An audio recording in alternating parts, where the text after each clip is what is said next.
morning, students. So now today we will study about the sea breeze and the land breeze. Okay. So in the previous video I told you about the wind currents. Wind currents are generated through the due to uneven heating of equator and poles. So now we will study about sea breeze, special type of winds which tends to flow during day and night.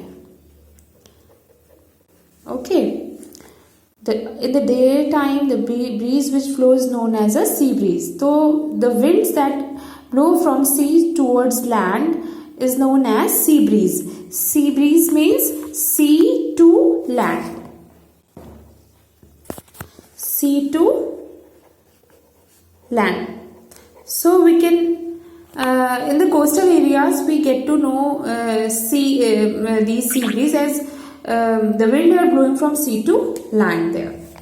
So during the day time what happens is the land gets heated up faster, especially near the equator. So in the equatorial region the land get heated up faster, and when I say land get heated up faster, that means what happens, the air above the land is comparatively hotter than compared to the air which is above the sea, right? So this warm air, when the air gets heated up, the air expands, it becomes lighter, and therefore it tends to move up.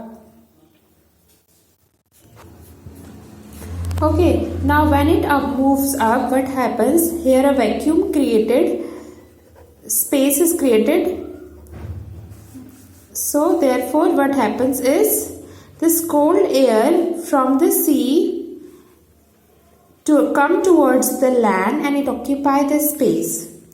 And then this entire cycle is happened. The warm air which went up, they took up the space of the already existing cold air there, and that air again came here, and again the cold air came here. So same, when heated up during the daytime in presence of sunlight, the warm air rises up and again it moves toward the ocean, again it flows toward here, and the process continues. So basically the warm air rises up and it takes up the spaces and the cold air take the spaces of this space, and this goes on. Okay, so as a result what do you see? As a result we see that a cool wind blows from the sea towards the land.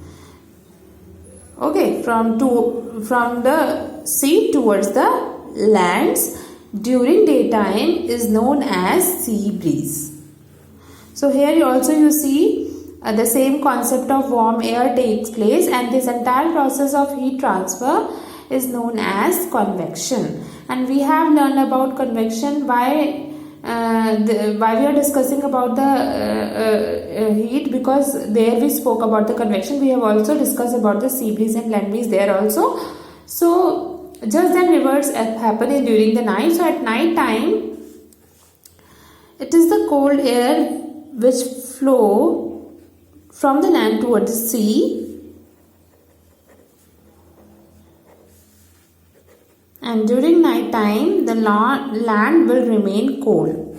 So the air which is present above the sea relatively comparatively is hotter, and the warmer air rises up, and the cold air from the land toward the ocean to take its space which are emptied by the warm air. As a result we will see that the cool breeze will blow from the land toward the sea during night time, and this is called land breeze.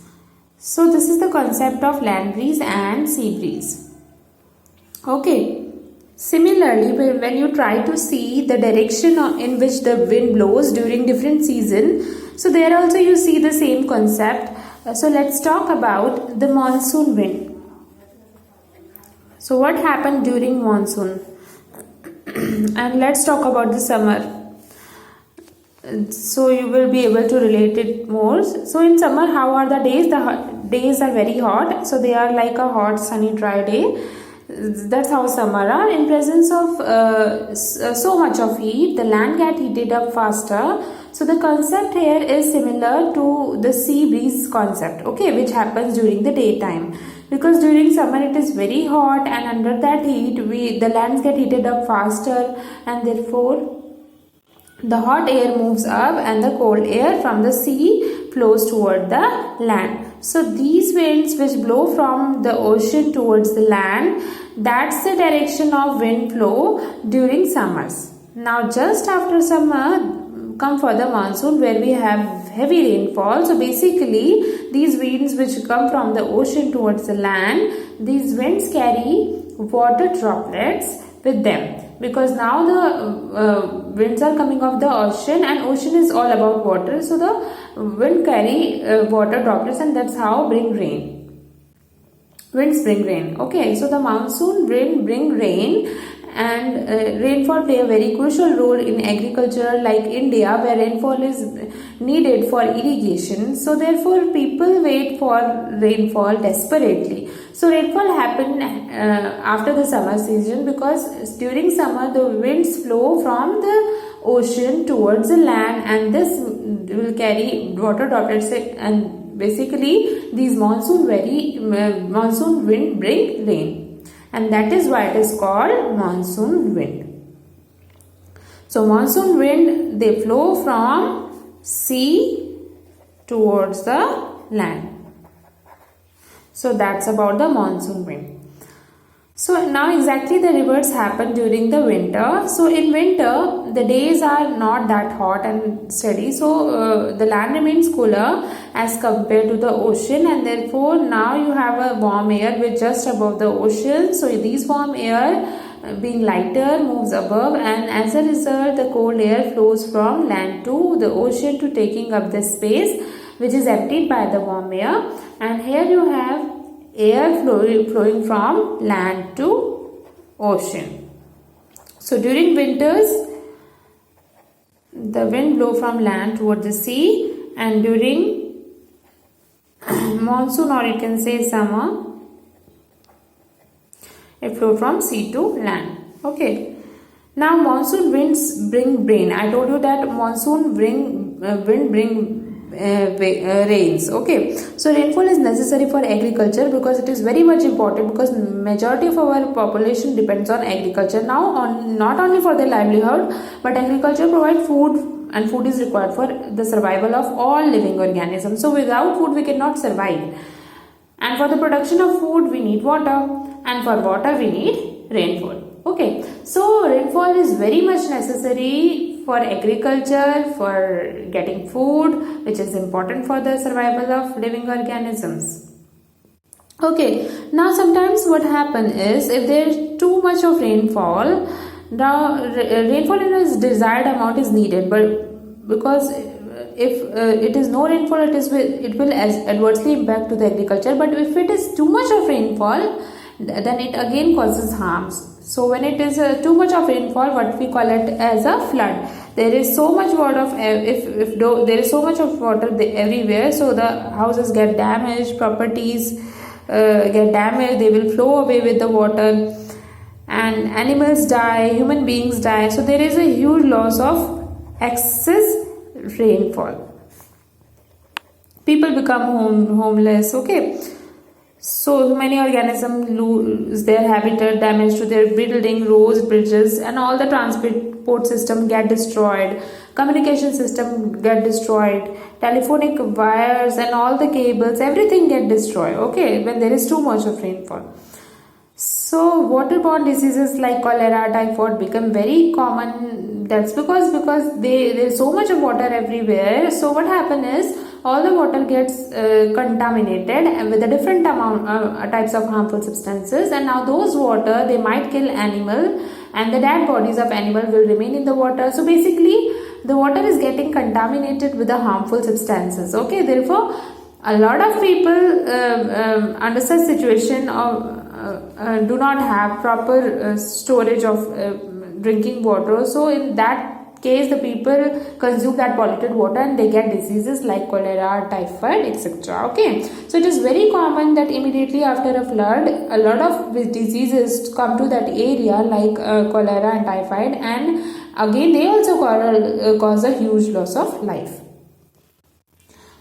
Okay, so now it is not only the flood or not only the excess rainfall which can bring such situation. Many other situations can cause disaster. Okay, so sometimes you might be surprised that do we have some natural status? So you might be surprised that do we have some such natural situation that cause damage? So now in this section, by now I think you would have got an idea of what causes wind to blow and how strong wind is. Okay, so now we are looking at those extremes scenarios. So the wind at which the winds become so strong or disastrous. Okay, so let us look at some those situations like thunderstorm, cyclones, tornadoes. So we will discuss about them. So let's start with thunderstorm. So we have been talking about wind. How is wind and how is thunderstorm? How are these two different? So when we talk about thunderstorm, the name itself says thunder. It is a storm accompanied by lightning, thunder and also rainfall. So this situation is witnessed immediately after rainfall or during rainfall, or sometimes there might be less rainfall but there is too much of lightning and too much of thunder, loud noise which you hear. So that is thunderstorm. So during thunderstorm also we will able to see that strong winds blow, and those winds are really strong that as compared to the normal wind blow during the evening time or morning time. So these are thunderstorms. So when these thunderstorms become very severe, they can also cause a lot of damage. So before we talk about more about thunderstorms, so I think first curiosity would be to understand what causes thunderstorm. Okay, what causes?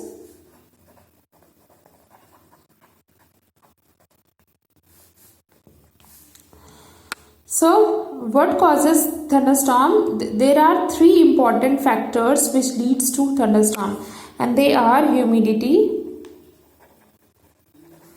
unstable air and lift. So when I talk about humidity, it means moisture present in the atmosphere. Okay, that is tiny droplets. This humidity form the clouds and these clouds result in rain. Okay. Now when you talk about the second factor, that is unstable air, which air am I talking about? So am I talking about the warm air which expands and therefore become light and rises above. So this air, what basically happen is, when you talk about the atmosphere is spread over a huge height, right? So what happen is, sometimes the air which is present in the lowest layer is very warm and humid, maybe because the temperature is very high during hot weather. What happens? The land get heated up very quickly, and therefore the air which is present near the land, they will also become heated up. Okay, so there will be a warm air. So what happen is, air in the lowest layer they are very warm, whereas when you look at the air towards the upper, it is very cool. So basically there is a huge temperature difference between the upper layers and the lower layer of air, and there due to this temperature difference, these thunderstorms happen. Okay, this is the major reason behind thunderstorm. Now the third factor is lift. Lift means lifting up anything, to take anything move it upward. So basically it is an upward rising wind. So wind which are moving upward direction, that is called lift. Upward rising of wind is called lift. So now you will see that all these three factors, when they are put together, they will result in a thunderstorm. And this lift, what it does, again it moving the upward direction. So this wind is carried water droplets upward. So when the water droplets reach here, they freeze and fall down here. So basically you see it is preparing for clouds and rainfall. So thunderstorms are more common in the afternoon over land. That's because it is during the afternoon the lower layer of air get heated up and they become very warm. So daytime heating of land by the sun causes lower part of the atmosphere to become very unstable. Unstable means whenever the air is heated up, the warm air is not stable. The warm air tends to move upward, so it is not stable, it is unstable. So as the air moves up, it along with the water vapor also move up and the cloud formation happens, and then the cloud leads to rain. So water vapor here act as a fuel for the thunderstorm, because without water vapor thunderstorm cannot happen. Okay. So when this water vapor is utilized, the storm gets converted into a rainfall, because water vapor they condense to form a water droplet which fall to the ground as a rain. So basically due to this is upward rising of wind or lift of a wind, the warm air they gradually reach above, the water droplets or water vapor also reach there, and the cloud formation happen. As a result, rainfall happen, thunder happen, and lightning happen. So while lightning happen, it is again little different concept, because lightning happen due to the difference in the charges of upper layer and the lower layers of the atmosphere. You will learn about the cause of lightning in class 8. If you want if you want to know the concept of it, I will let you know. Tell me about this in WhatsApp group. But that's how lightning is. So basically these are the three important reasons behind thunderstorm. So therefore it occurs in hot, humid, tropical region. Why hot region? Because only then the lower layer become very warm and unstable. Okay. Why humid? Because presence of water vapor is mandatory for thunderstorm to happen, and the humidity is nothing but presence of water vapor in the atmosphere. Now these thunderstorm can become a cyclone in certain condition, under certain condition. The cyclone is again a more scary. Okay, that because if you come across the news channels or the newspaper, you often see that cyclone has been reported in this area, and whenever the cyclone is happen in a particular area, it causes a huge destruction of life, property, building, and everything gets spoiled. So cyclone is very deadly thing. So cyclone is nothing but a severe form of thunderstorm. Under certain special condition, the thunder storm becomes cyclone. Okay, so I think this is enough for today video, and I will let you know more about cyclone, because this is a new topic for you and I don't want you to be confused between thunderstorm and cyclone. So I will explain this in next video. Okay, thank you students.